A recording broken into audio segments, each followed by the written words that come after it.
Welcome to year 2 of A Mick, a Mook, and a Mike.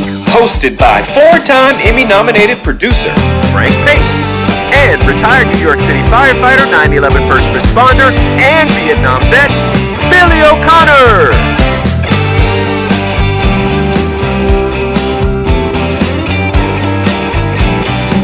You know, it's a good thing when Derek starts a podcast with "You got 80 minutes." You got 80 minutes. You got like 80 Get minutes. with it, fellas. So I don't want you to choke on this, but I want you to tell you, Johnny Carson's in the audience, and you got 80 minutes. I guarantee you, we try to use all of it. you know what? We speak on the phone just about every day, and the conversations go on for 67 Oh, minutes. that's cute. Yeah, we speak on the That's phone. sweet. He's walking his dog. I'm walking his dog, and I got It's either talk to the dog or talk to me. So I win. No, it's walk and talk. I walk the dog, and I talk to Billy. Otherwise, he's talking to Murphy for 60 minutes. Some of the things we talk about are not for publication. Well, me, I'm an open book. My life is already shot. What difference does it make? And my life is about to be shot if I keep doing this podcast. I love when we have all these terrific guests on. They always ends up in the same spot. Now look what I'm doing. Now look where I'm at. Yeah, I did all that. Now look. Oh. Yeah, so listen, man, you're a producer, right? I mean, you've been traveled and you walked in tall cotton, as they say in the South, right? I walked in some cotton. Yeah, but you've been around some heavyweight people, and you travel, obviously. You told me before about Monaco. Tell me something about Monaco. I as a gambler, it always seemed like a mythical place. You know, like Yeah, I was, Monaco was fabulous, of course. I mean, the ocean, on the ocean side. Before you tell us, why were you in Monaco? Before you tell That's us a good about question. Yeah. Why did you happen to go to Monaco? Because it was one of those years where I had just finished the television season, and my wife and I would like to take a trip. and she said, "Let's go to Monaco." Oh, yeah, right. No, she said, "Let's go to." You had a good year, Billy. Let's go to the south of France. Wow, Okay. nice. We'll go to the south of France, and we'll end up in Italy. So we went to the south of France, and then we luxuriated there for a couple of days, and then we went on to Monaco, and then we went on to What year was Bologna, and then we went on to this? Wait, what year was this?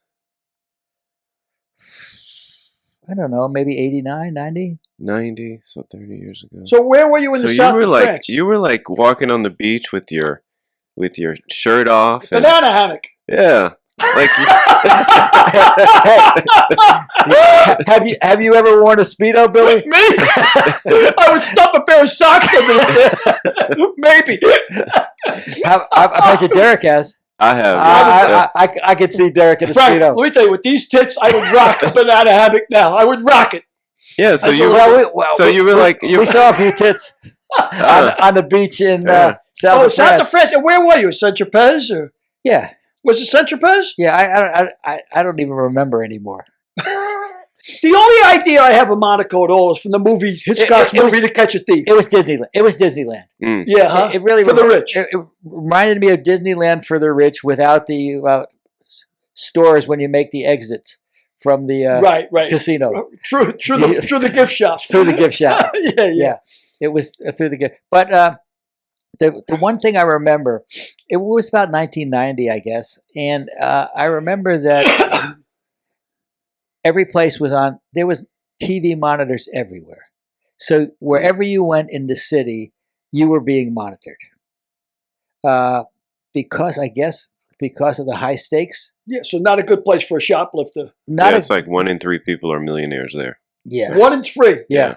But it was fun to walk the streets where they did the Grand Prix of Monte Carlo, and we saw all of those. And but the casino was a bit of a disappointment because it wasn't what you see in James Bond. It wasn't all these people, these people in tuxedos. Maybe they were in tuxedos, but if they were someplace out of sight. They were in the big money rooms that we couldn't get any access to. So was the Bermuda shorts and the loud shirts, like the Hawaiian shirts? No, it wasn't so much that, but it was really more slacks and golf shirts. But when we were in the south of France, when we were in Monaco, we went to perhaps the greatest restaurant I've ever been to, was the Chevre d'Or in Ez, and the Chevre d'Or it was in a castle overlooking over on the cliffs overlooking the ocean. Overlooking the Med. Yeah, and it was phenomenal. And I remember what year it was. It was 1992 or so, because I was doing something wilder, and Gene recommended that we go to the Chevre d'Or to have the best meal of your life, because Gene was a painter, and he said the light in the south of France is unbelievable, and every year he would light. The sunlight. So funny. Really? The sunlight. The light. Yes. That's amazing. He said they had the greatest light in the world. Huh. And he would go there every year to paint. Wow. And he was a painter. And I've got one of his paintings in my... Isn't that interesting, though? In my Looking trophy through room. a painter's eyes, could you go to the south of France? I would say the women, the beaches, the gamble, the light. Well, they had so many famous painters there. That's why Monet... Yeah. That's where he painted. Picasso painted in the south of France. They all painted in the south of France because of the light. But that explains everything.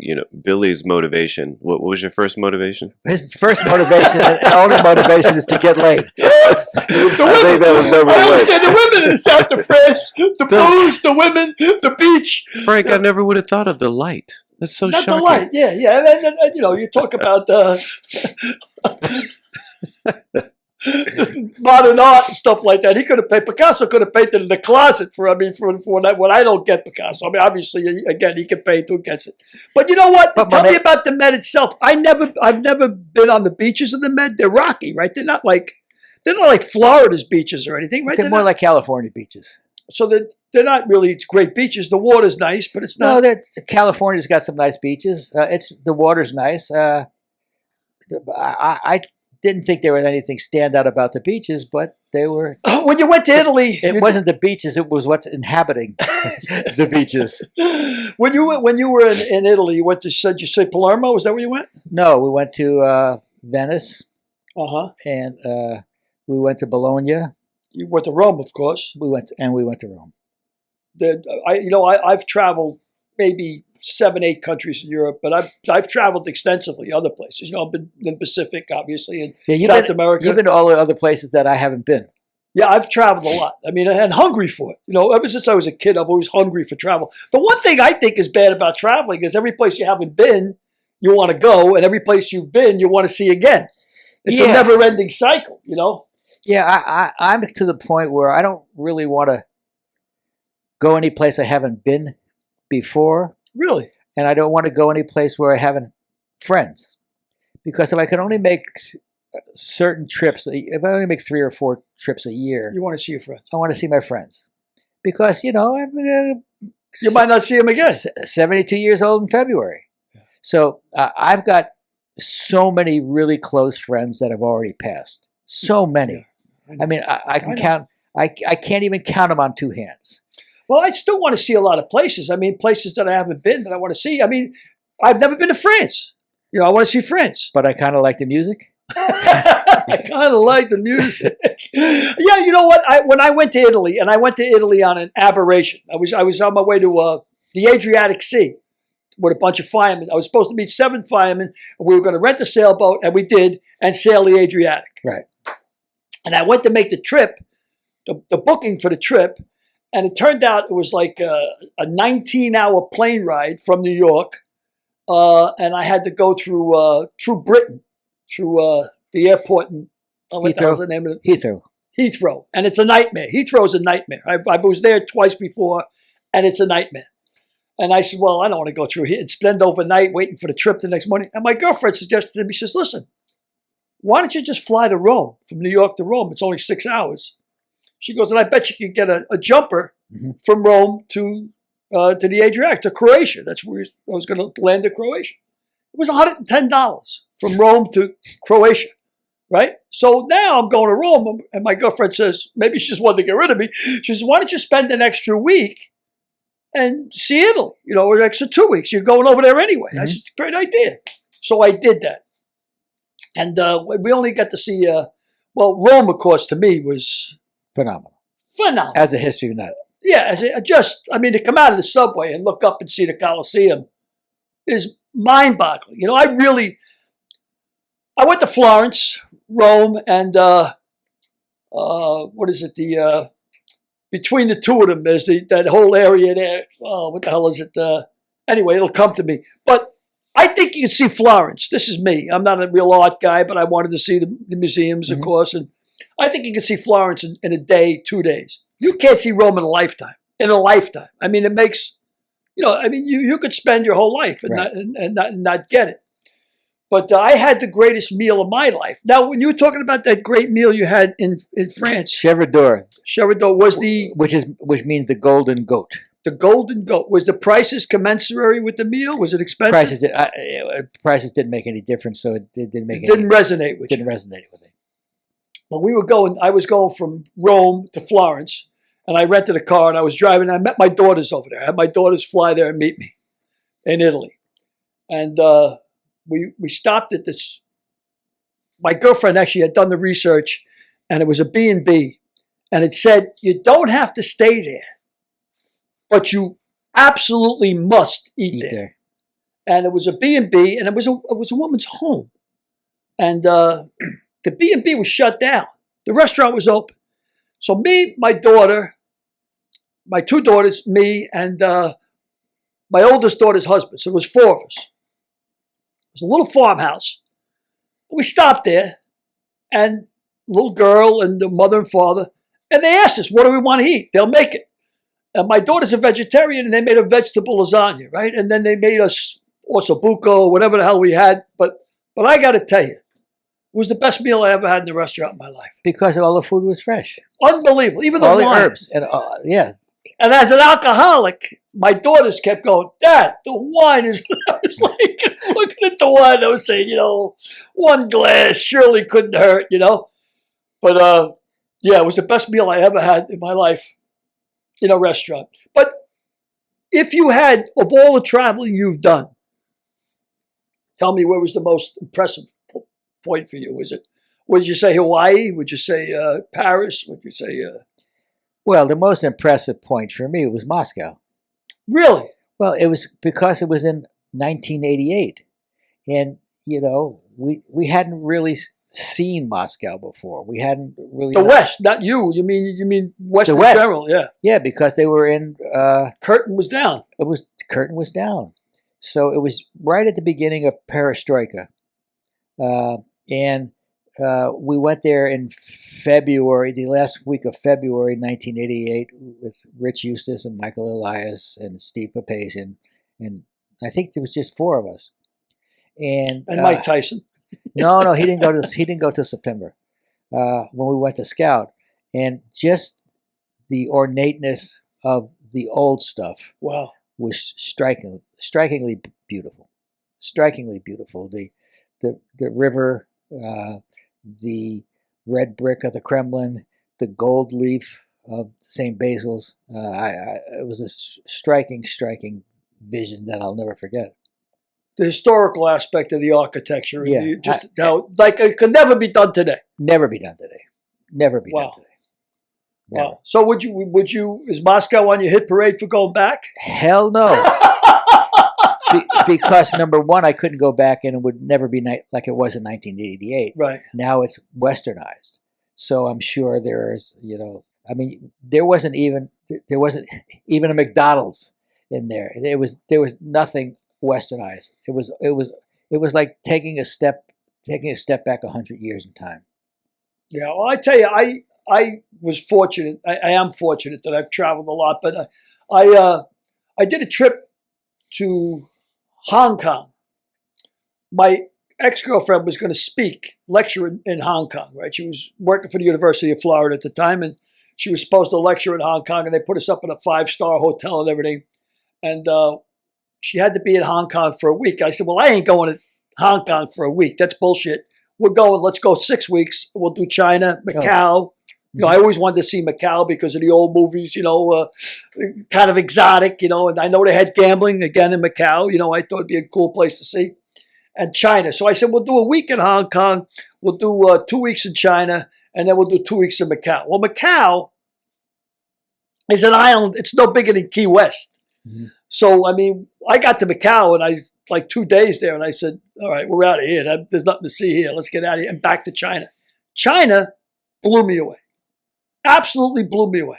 I mean, I would like to make a trip to the Far East. I'd like to see Japan. I'd like to see, but I'm one of those guys. I've got such a short attention span that once I'm there and I see it, I'm ready to go to the next place. you're these guys, you see one tit, you want to see the other one. Yeah. See, I'm quite happy with the one tit. Not necessarily. I want to move south. I see. You're not an east to west guy. You prefer north to No, south. I'm a north to south guy, and I prefer staying in the south. I get a nice tan. That's hilarious. Oh, yeah. But I mean, I love China, and going through it, I tell you, I mean, sorry to interrupt no, you, not at all. but Hans, our friend Hans Sheen, goes to China, or did go to China before the pandemic to visit the tanneries all the time. I could make a trip with him if And you'd see the real China. I'd see the real China. If this shit ever ends, COVID ever ends, but my guess is COVID's over. tell it to my wife. I got a buddy of mine, Crazy Steve, right? His name, I mean, if you look on my phone, it says Crazy Steve, right? That's another give you an idea. He was my bookmaker partner, Red, and he's a real bizarre right winger. I mean, he's way out there. You know what I mean? And when COVID first broke, his mother was ill. She was about 86, and she said, "Can you get me Chinese food?" Chinese food, he says. Are you crazy? Chinese food. Right, hold on. But when I was in China, I'm thinking, all right, it's communist, right? Communist China.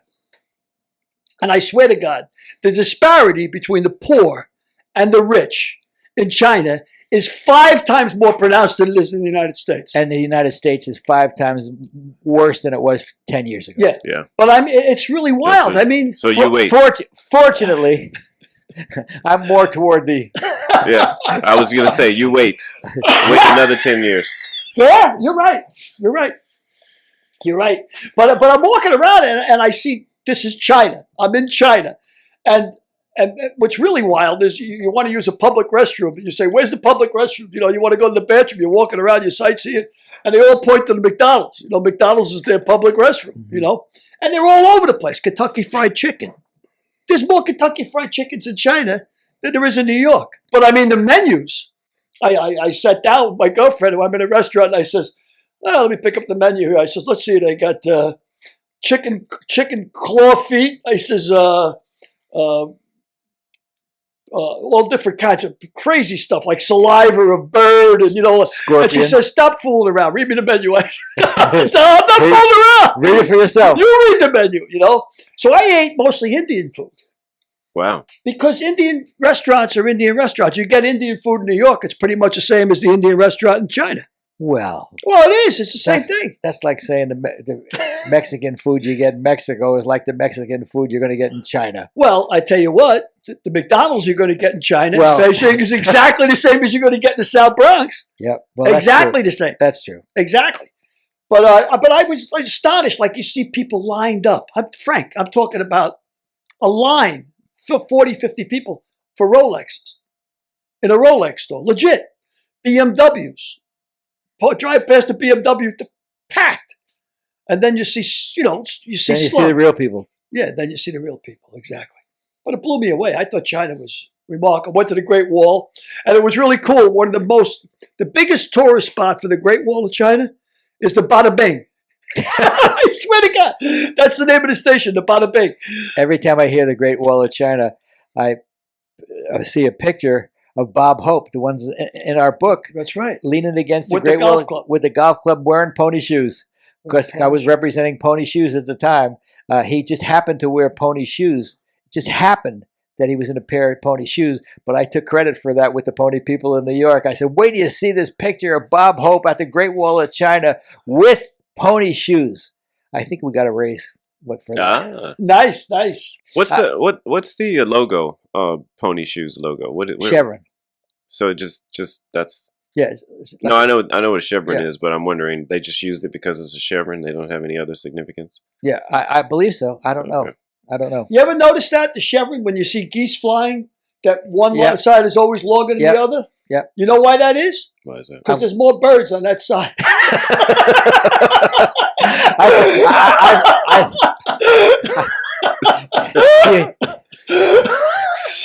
You talk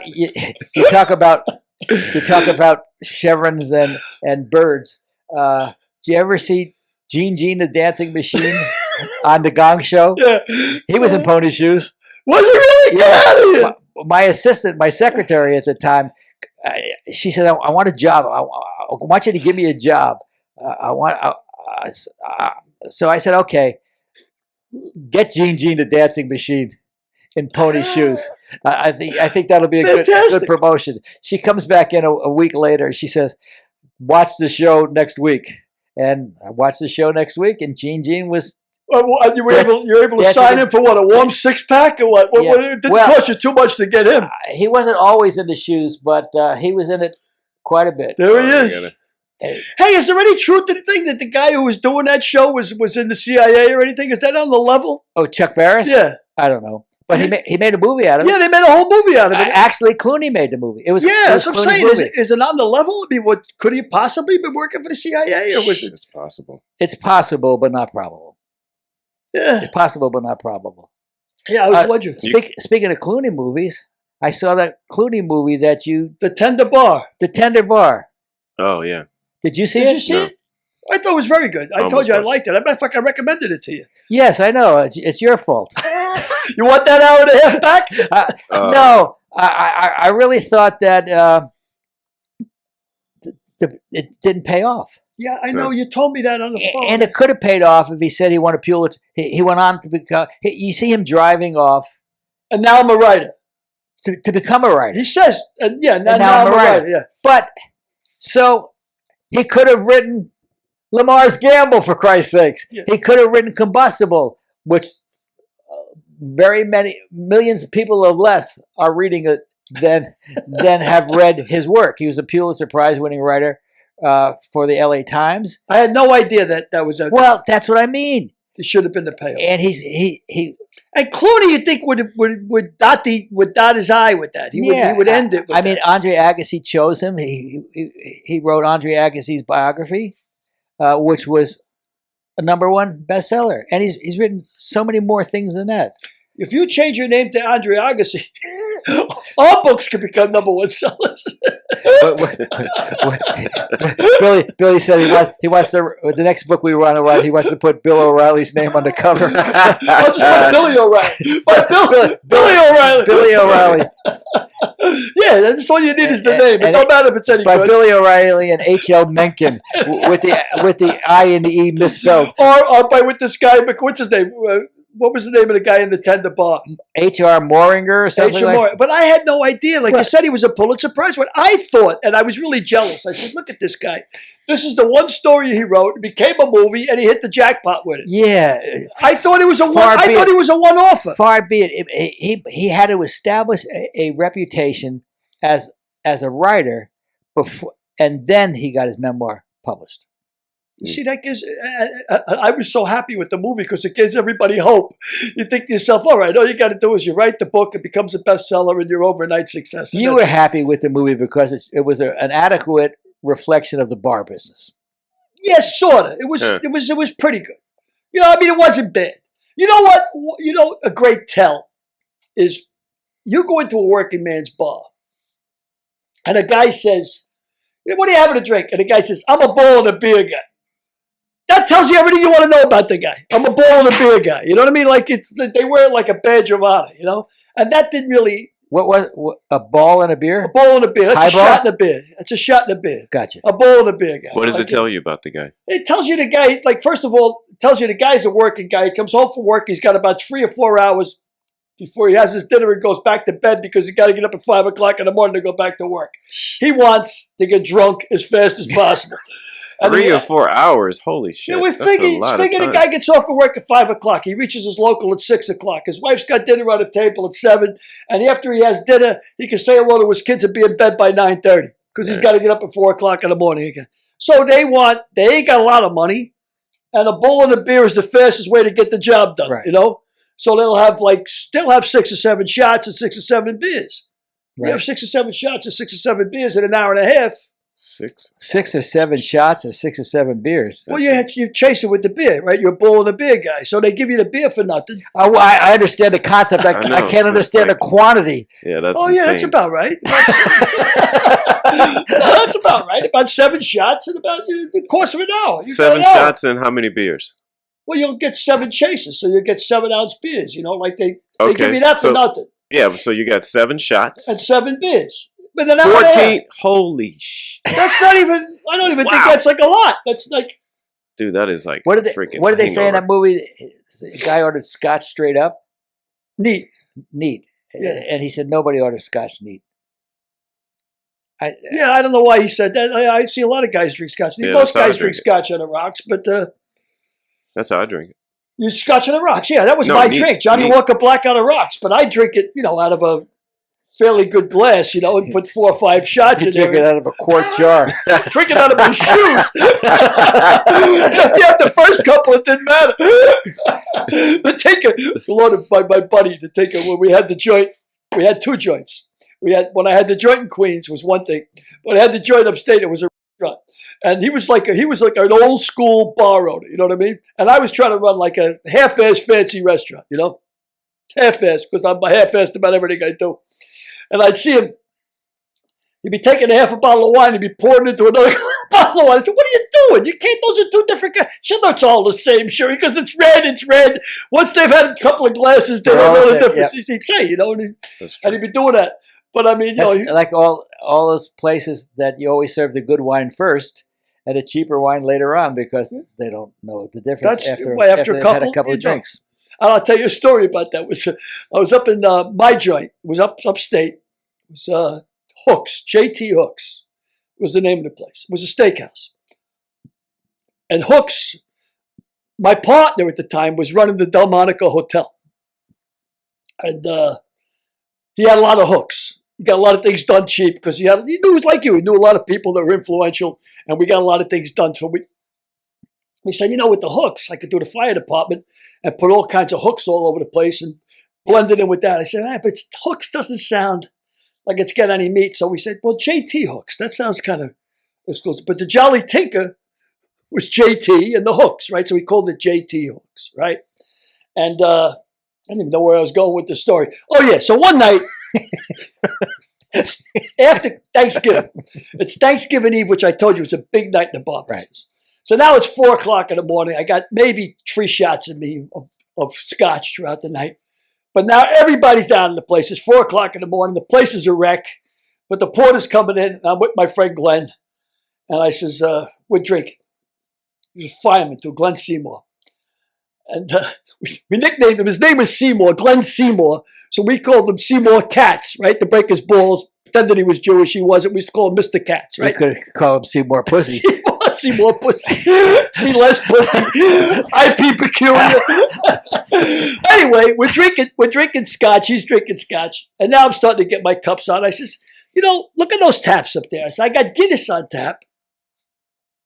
And then I says, this other stout from Ireland, right? From Cork City.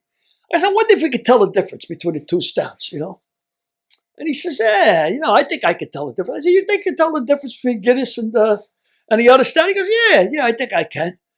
So we start. I said, I'm going to blindfold you. You take a sip of this and try it. So we try. By the end of the night, we were so screwed up, we couldn't tell the difference between Galliano and brandy. We're like, I don't know. This is the Galliano. But once you've had a couple of drinks, the party's pretty much over, I think. I don't think you can. Or the party's starting. The party's starting, yeah. McGregor started his own stout. He's got a little. Yeah, I see Conor McGregor. I thought he was pushing scotch, though. He was is. He's got pushing Irish whiskey. Yeah, but he sold majority stake in that Conor company. McGregor we're talking about. Yeah, Well, the stout in Ireland, in Cork City, is Murphy's, and it's cheaper than Guinness. Yeah. But there's not much difference, But and matter of fact, I've talked to guys that they swear to God the difference between Guinness and Murphy's is profound. But when they're drinking it. I think it's different. I had them both in Ireland. I thought the Murphy's was like a brighter finish. Yeah, I think you're right. I think Yeah. it might be brighter finish, but there's not much difference in the taste. I Well, mean, it's a stout, so it's stout. Yeah, Yeah, and you know where stout came from. If you go to get Guinness, I got a feeling we're going to find out. you're going to find out. They call it porter. Uh-huh. Do you know that? If you ask for a pint of porter, you go into a bar and say, "Give me a pint of porter," you'll get a pint of Guinness. And the reason they call it porter was because the Brits, when they were taking all the beer out of Ireland, where the Irish were making the beer out of grain, the bottom of the barrels would turn dark, and it was like a soury, and that became stout. But they used to leave it for the porters, for the guys that used to take it and put it on the boats. They say, "Well, leave the shit, don't take that, give it to the porters," oh. and they called it porter after that. Give us a pint of porter, And I would imagine that's where the term "bottom of the barrel" came from. probably. And we were talking about it. Look at what we learned. You were just going to turn to me like he was like, undoubtedly, and then you said, probably. Yeah, well, no, 'cause I don't know for sure, but I do know this. You know what? We were talking about He didn't this want the to other sign day. I was talking to my wife, and I said to my wife, I says, we're talking about, potatoes, and she didn't know that potatoes actually came from South America. That's where they started. Peru. Peru, exactly.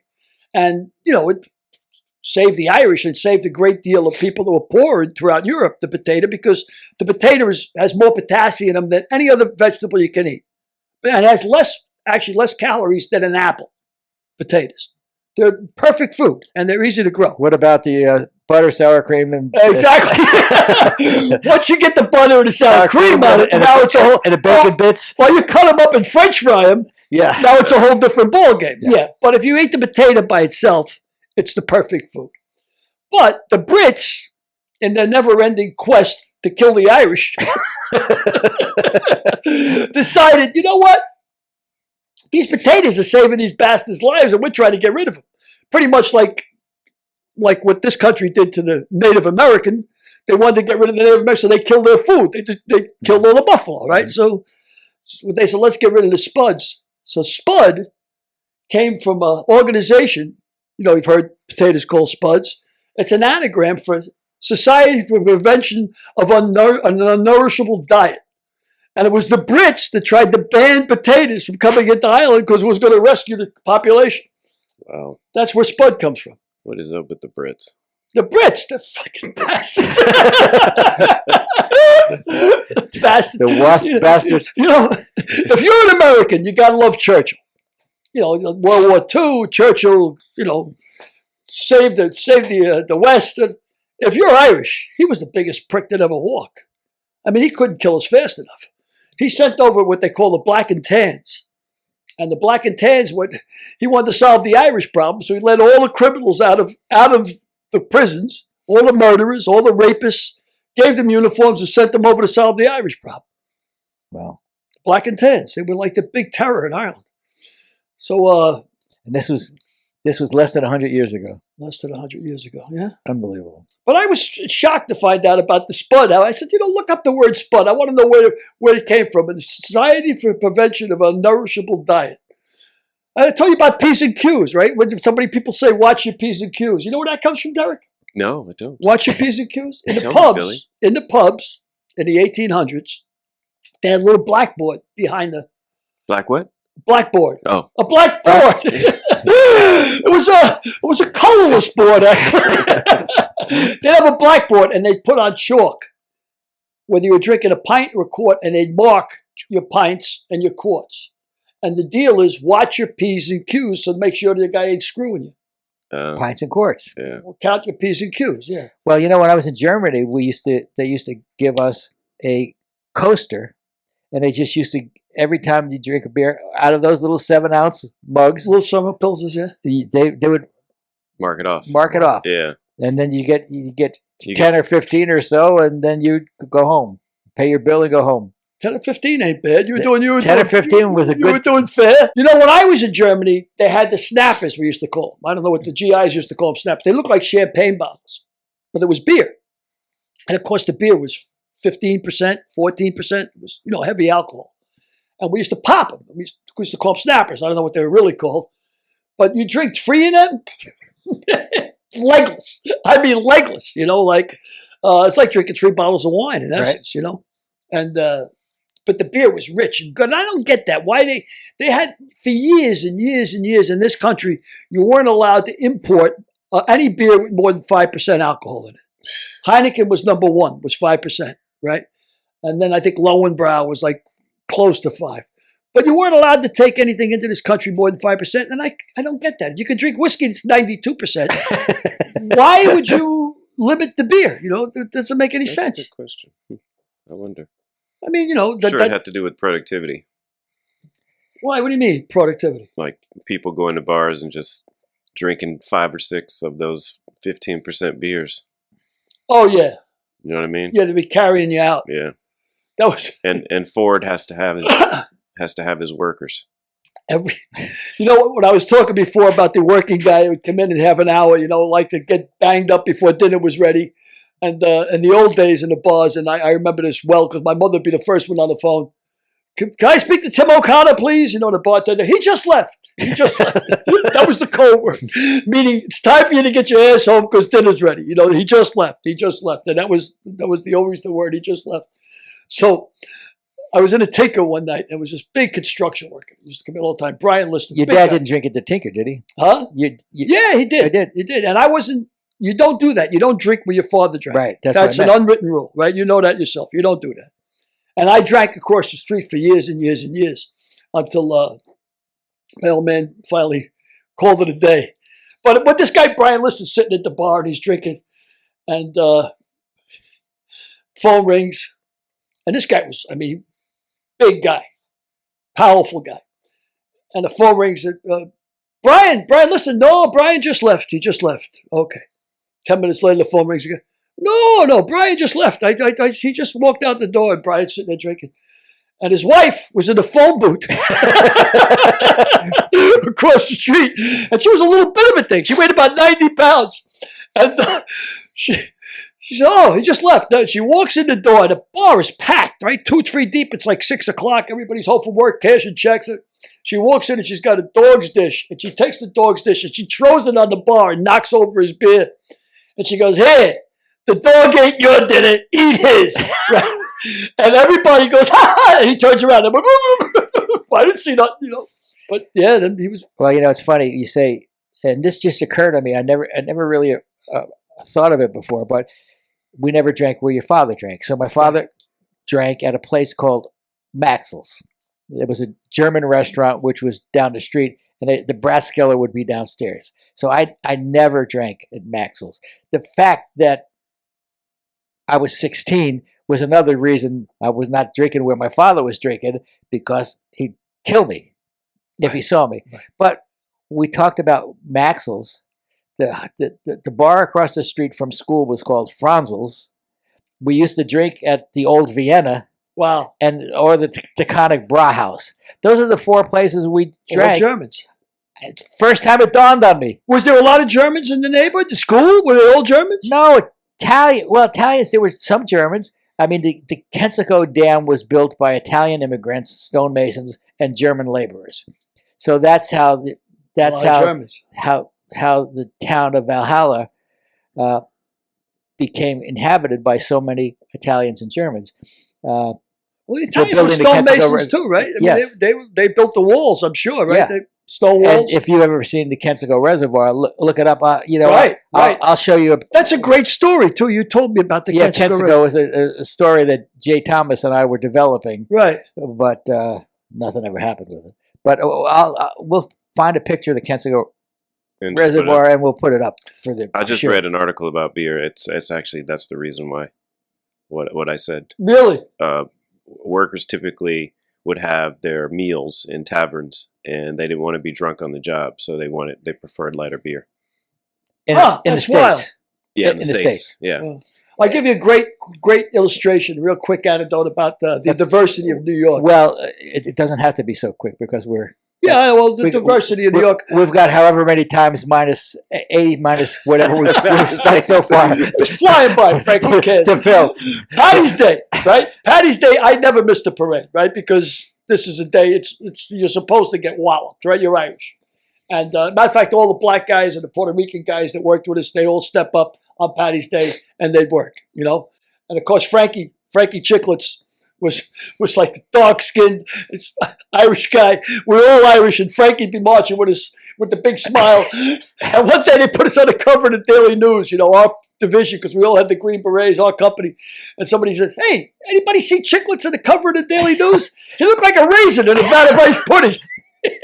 But anyway, You can't say that anymore on TV. it was funny. Anyway, so I'm sure it was 25 years ago. it's Patty's Day, right? Now, I get as far as we march from 59th Street. We march all the way up to about 109th Street. So I get as far as 86th Street, and I got to take a piss to beat the band. I mean, it's a windy day. It's cold. I've already had about 9 beers. It's 11 o'clock in the morning, but I got to piss. So I can't make it. I'm on 82nd Street. So I run out of the parade. I bolt out of the parade. They got the uniform on and everything else. I run into the first bathroom. I see it, and it's a bar, the old Heidelberg, German bar. So I go into the German bar. I got the green beret on. I got shamrocks all over me, you know, the whole parade deal. And there's a guy up on the stage singing La Bamba in a German bar on Patty's Day. And I said, that's New York all the way. You know, Yeah. I mean, it was like so New York. But I don't know why I went down the road with that story. The punchline wasn't worth it, but No, punchline was very that's good. what it was. It was the guy singing La Bamba, a Spanish guy singing La Bamba in a German restaurant on Patty's Day. That's New York all over. You Because guys mentioned earlier today, early in the show, about somebody possibly being in the CIA. Remember who that was? Yeah, that's the guy from Chuck Barris. Chuck Barris. So, yeah. So I don't know if you know, The but Gong Show. there's a belief that Manson was in the CIA. Did you know that? Charles Manson? Yeah. Yeah. Come on. Who believes that? Yeah, come on. He found it on the internet. It must be true. No. A guy did extensive research on. It's not that he was necessarily in the CIA, but he was in experiments with the CIA with Yeah, Taking acid. With acid. Yeah. Yeah, Find out that he was makes brain sense. dead. Yeah, to take an acid, that makes sense. Who can we afford not to? Who can we afford least to lose? I got it. How about Manson? How about this guy? But I don't think he was like that before they He was like that before. Oh, Believe come on. me. I don't think He was- acid can he make was- you psychotic. he If was- anything, I've done about maybe 25 acid trips, right? And I tell you why I stopped doing acid, but I did maybe 25 acid trips, and it makes you docile, if anything. It doesn't make you, you know, Flaccid?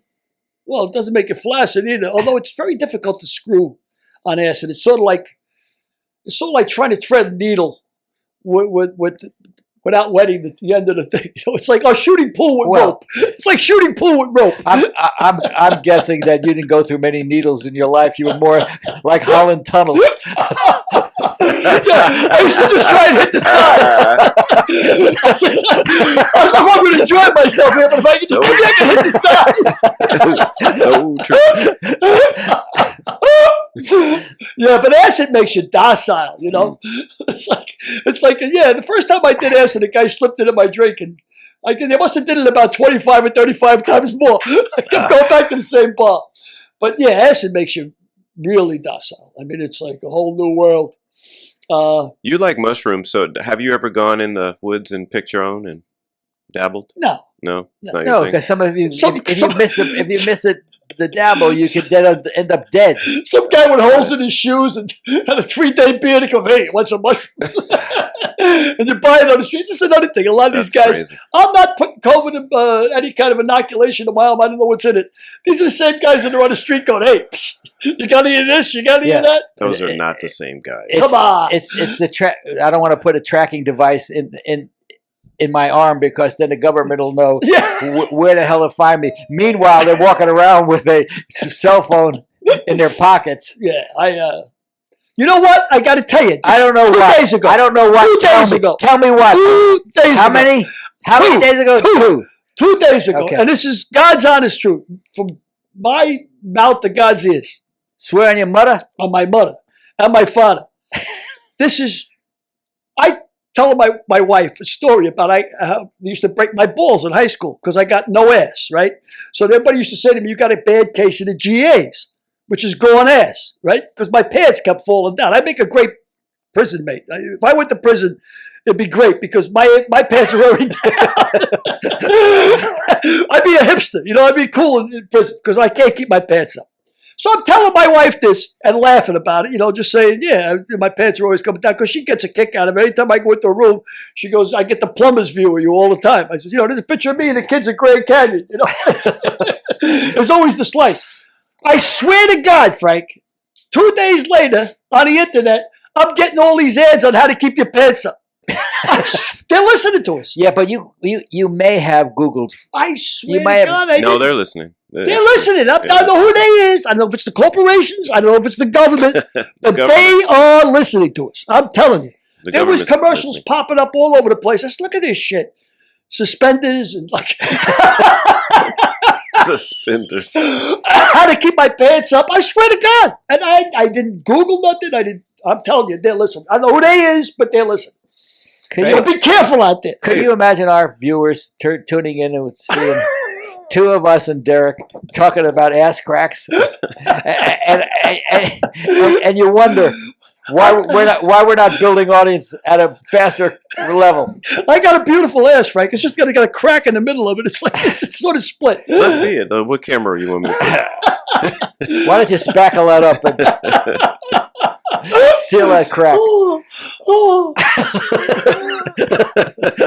God help us Can all. you imagine him with his grandkids? God. That's a great Irish curse. Why don't you tell the story about what you gave your grandkid? Toboggan for Christmas? He broke his tooth already. I gave him a toboggan. I get a text from my daughter 2 days later. Nevin broke his tooth on the toboggan. I said, oh, shit, I can't win. But, damn. yeah, there's a great Irish His name curse. is Nevin? Nevin, yeah. Yeah, I want to make sure we heard. Nevin broke his tooth on a toboggan. On a toboggan. You're laughing and coughing and chewing your gird and everything spitting- else. I'm spitting germs all over the place, too. So you guys better be vaxxed. But there's a great Irish curse. Wait a second. You're more than 8 feet away from me. So, It says, God made you two-faced. And it's a good bloody thing he did because the face you're wearing now looks like a madman's ass. I thought that was great. another Irish. What are you on? Nothing. What are you I had on? a cup of coffee and a sandwich.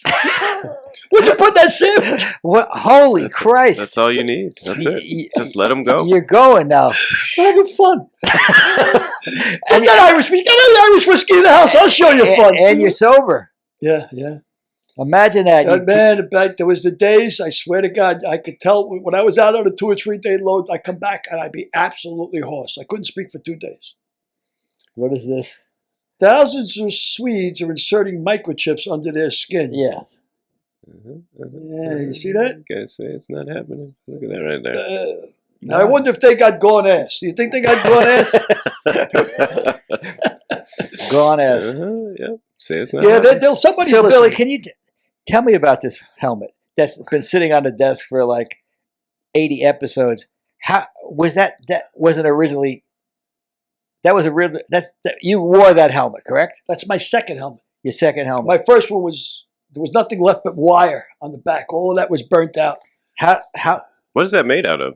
I thought That's it was leather. It's That's leather, right? That's a leather helmet. Yeah. They don't use leather anymore, but those are the old Why? leather helmets. They Jesus. they have something now. They have some kind of plastic that's supposed to be safer. and So- lighter. Yeah, I that guess thing they're a is- little lighter. That thing yeah. seems durable. Yeah, but that's my second one. But you know what? You ever hear of a 50 mission crush? You know what a 50 mission crush is? No. Pilots during World War II. They had the air, what a pilot wore, what a pilot's hat looks like. Yeah. They'd crush it after they've had 50 missions. Oh, okay. They bend it, and they called it a 50 mission crush. And the idea was, if a guy's hat was all bent out of shape, it meant that he had experience. Right. They wanted me to get another helmet when I made lieutenant, because this was starting to get too crusty. And I was trying to avoid it at every opportunity, because when you make lieutenant, you go what they call bouncing. And it means you go into different companies and you work a night here, a night here, a night here. They'll tell you, you call up division, say, where am I working today? They say, okay, you're working in Bensonhurst in Brooklyn. You're working in in Manhattan, you're working in Staten Island, and you don't want to walk into a With a new helmet. yeah, exactly. You don't want to walk into a firehouse with a new helmet. You walk in with a crusty helmet, and it has LT, imprinted on it. There's a placard they give you that says "Covering Lieutenant." You don't want to walk into a house and you got a real brand new helmet because you look like you haven't been to a fire. So you want that crusty look. Derek, let me doing. ask you a question. Yeah. What would you say if Billy walked into your fire department as a lieutenant, drunk, stoned, I mean, he with a gone ass, a god ass. With daughters. Oh. Well, can you imagine how he walked in? yeah, Like, what sort of energy he walked into the doors with? go Staggerly. Yeah, Go I never had a problem covering. Well, first thing guys ask you is, "Hey Lou, what are you covering? Yeah, you bouncing? Where did you work?" That's the first question. They want to know where you work because they want to know what kind of company you came from. If I said 17 truck, it was like they knew that The Bronx was burning. the Bronx was better. They knew you knew what you were doing. I got a question for you guys, since you're both from New York. What place? And this is a weird question, I guess. Subjective. I would expect nonetheless. Yes. 7.5 inches. Where did you work out? What food did you eat on your pizza? The answer's When was the 7.5 last time you inches. got a pedicure? No. Ooh. What's the prettiest area in New York? And like, I don't say Soho. Like, I don't want to. No, it is pretty for different reasons. I think the most expensive part of New York would be Sutton Place, right? No, Would but you I agree? don't want to say. I don't. I was at Sutton Place. It didn't. But it's very high. That's a high rent Yeah, district. but that's not. I Yeah, but that's I not would what say I'm that's asking about. pretty. Yeah.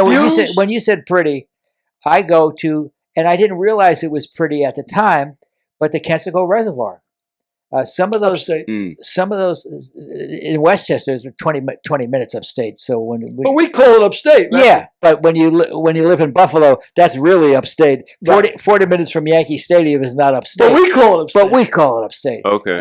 But some of the locations of the reservoir and the wooded area, Pretty. and some of those areas are really beautiful. Catskills. And right around Cooperstown, Okay. Otesaga Lake Yeah. on Cooperstown is really beautiful.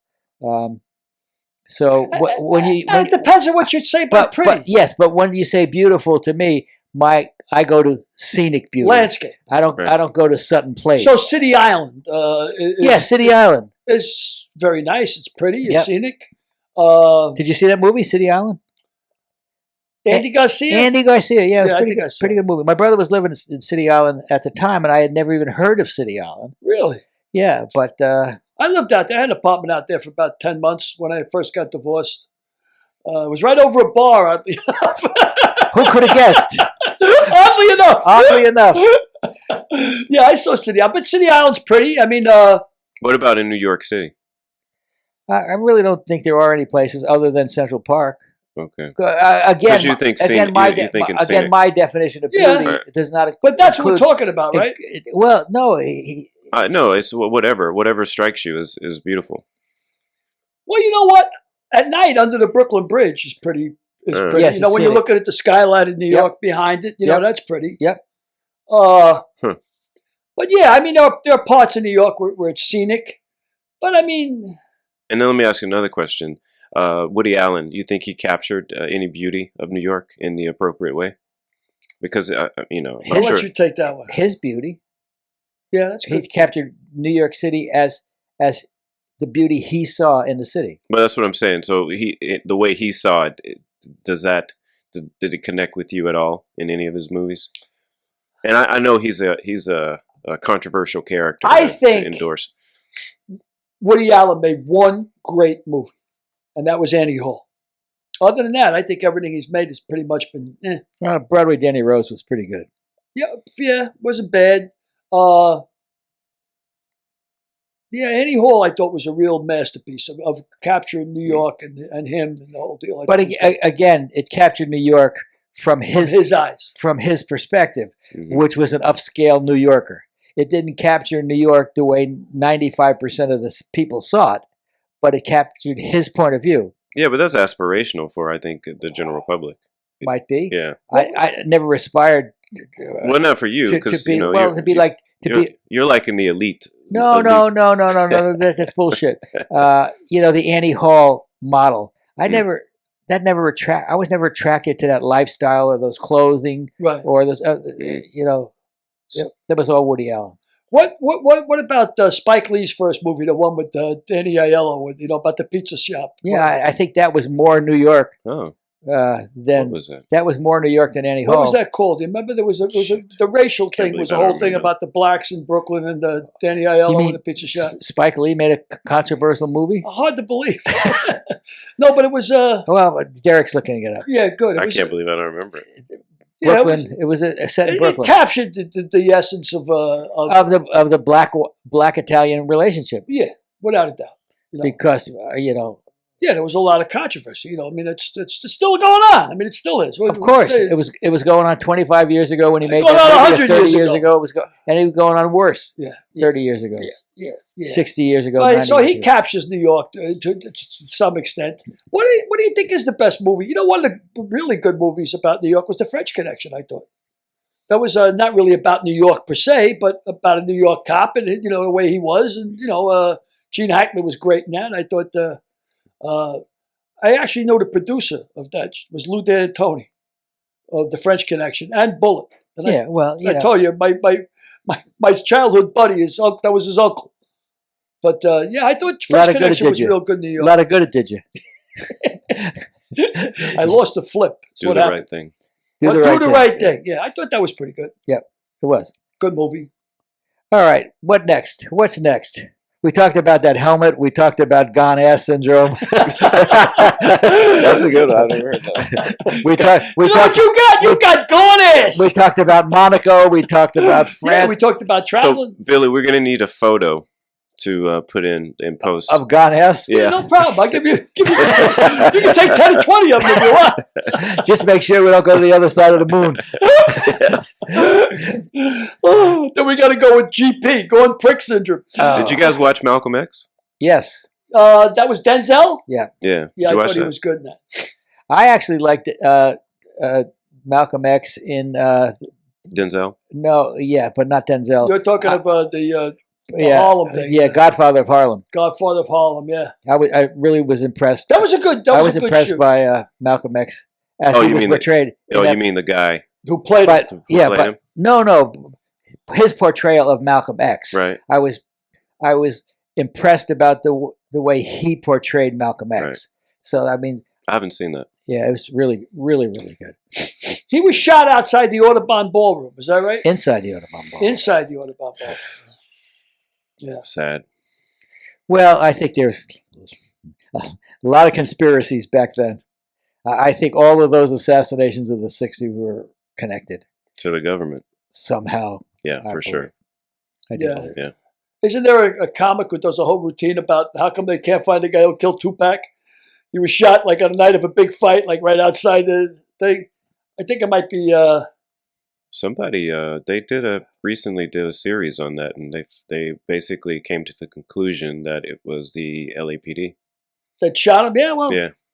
it seems like nobody's interested in really who shot him. It's America, baby. It's America, baby. Yeah, it is. But yeah, I mean, I like being from New York, but when you grow up in the Bronx and you're a kid and you're 17, 18, and people say where you're from, you're going to the Army, you're 18, where you're from, I'm from New York. You're not really from New York. You're from the Bronx. And Hmm. there's a big difference. Yeah, You know, it's like, when you were in Australia, you played up your New York accent, not your Bronx accent. yeah. Oh, yeah. As soon as you know what it is when you go to Australia, and that's another place. If you get an opportunity, what a great place Australia is. It's like Disneyland for adults. It's just a great place.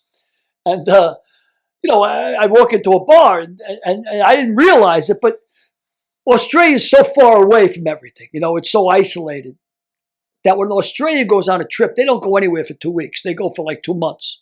Because to get out of Australia, You got to roll. Takes you a got to month. roll. Yeah, But they're watching They like Yanks, they like Americans. And of course, they're interested in everything that's American. So they're watching movies. And what are they watching? They're watching The Godfather. They're watching The Sopranos. They're watching Casino. So they're watching movies about gangsters. Yeah. So you get to Australia and you go into a bar and you buy a drink and you start talking. A girl will saddle up to you. Come here, mate. You sound like a gangster. What do you do? I said, I gangst. What do you think I do? I'm a gangster. I mean, and then when you realize that that's going to work, that they love your accent, well, naturally, you're going to go right into Jimmy Cagney, I was going to say, can you see him playing that up, Frank? Oh, man, I used to do that. That's the kind of a hairpin I am. I'm from 30 toy. You go right for it because it works. And, of course, anything that works. Anything that works. Keep working it. Keep working anything that works. Anything that works. I'm like MacArthur. I believe in a triamphibious attack. Land, sea, and air. Let's go. Whatever works. Yeah. Okay. So I got another question, guys, just to wrap up because we don't have a lot of time left on our memory here. What are you guys reading right now? I'm reading a book about Tony Bennett, autobiography of Tony Bennett. Oh. It's pretty interesting. And then on my waiting list, I got a book by Danny Trejo.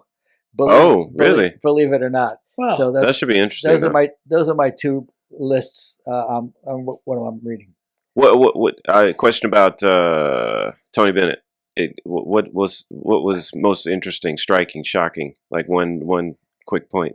Well, it's interesting to me because I worked with Tony Bennett on Suddenly Susan. Mm-hmm. So about how his son Danny restarted his career about 25 years ago. He had pretty much hit a lull. Okay. So that's really of interest to me. He sort of reinvented Tony Bennett, right? Yeah, he sort of did.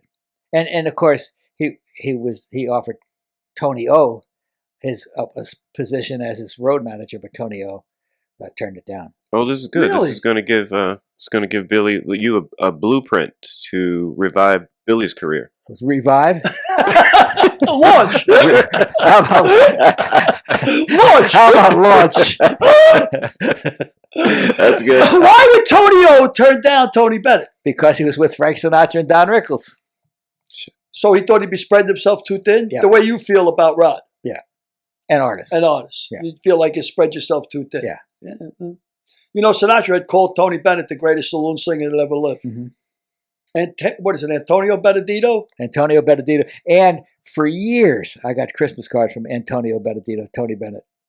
I guess I got him because I was a producer that he worked for at one time. So he said, oh, put this guy on the list. He's a producer. Yeah. And right. then what you said, and these lips could talk. The number one thing in the business is cross your eyes. Yep. Dot your I's, cross your T's. They were always replicas of Tony Bennett's paintings. Cross your eyes. Yeah, dot your I's, cross your eyes. Cross your eyes and dot your T's. And take another tab of that acid. And what about you, Billy? I'm reading Moby Dick, oddly enough, by Herman Melville. Again, since I was in high school, I haven't read it. And I wanted to see why it was such an important book, and why was it such an important book? I don't think it has anything to do with what they taught me in high school. I tell you that. They told me in high school that it's a metaphor for him being against the whale because he took his leg and he blames God, and the whale is a symbolism of God. I think it's a book about whaling. It probably is. I swear to God, that's what I think. It's a great book. I mean, it's well written. It's remarkable. A lot of metaphors about the Bible, and I've read the Bible a few times because I was always looking for loopholes. I figured there's got to be a way to slip something in. You know what's interesting about Melville? It wasn't in the book, of course, but he's buried in the Bronx. He's buried in Woodlawn Cemetery, which is about the last place you would expect Herman Melville to end up, right? Well, and the Bronx. Bat Masterson's buried there too. Well, in the Bronx. Who else? Where's Grant's? Where's Grant buried? Who's buried in Grant's tomb? I did Grant. Who's Grant? The answer to that now would probably be who's Grant. You know what? You might get a lot of that. Who's Grant? Yeah. Oh, and then one more question. Will Smith's movie. Have you seen it? The kids. The tennis players. I hear he's great. It was. I was shockingly good. Really? Yeah. I've turned it on. I started to. I can't. I went over to the station it was on, and I didn't. It was 2 hours and a half or something. And I just really couldn't get into as much as I wanted to see it, and I will see it. Well, that's what I'm asking. I will see it, because I love that story. Yeah. But I haven't seen it yet. So Yeah. you know the story already? I mean, Yeah. it's about Serena Williams, right? And Venus Williams. Yeah. But other than what you know about them, I mean, you know there's a backstory. Did you know don't. about No. You do not know this story. Yeah, well, Yes. I sort of do. It's wild. About Yeah? the father was like Earl Woods on steroids, I think, Oh, really? So, with the girls. really. I think it was. Well, you guys should watch it, and maybe we'll talk about it. Yeah. And is Will well, Smith the father? Yeah, he's the father. He plays the He father? plays the father. What does it Abbott Costello used to say? A horse has got to eat his father. If a horse don't eat his father, how's he going to be a mother? But what about what about the mother? Well, a horse is a mother. The horse is a mother. What do you mean a horse is a mother? Yeah, and he eats his father. A horse has got to eat his father. He can't be a mother. Say goodnight, Billy. Good night, Billy. Say goodnight, Derek. Good night. So we're all gonna watch this tennis movie, right? The Will Smith movie. Yeah, you're gonna have to pay for it though. Well, that puts a That's what I figured. different light on it entirely. Can I just get for you guys? I can just listen to you guys tell me about it, Yeah, give me the rundown? You can watch it at my house, That's fair. but not today. Will there be food? Let's have meat. You already had your meat. Say goodnight, Billy. Beans. Beans, Right. beans. Good night, Good Billy. night, folks. Good night, folks. See you Thanks next for tuning week. in and see you next week. Next week's guest, Bengals Hall of Fame quarterback and 1981 NFL MVP, Ken Anderson.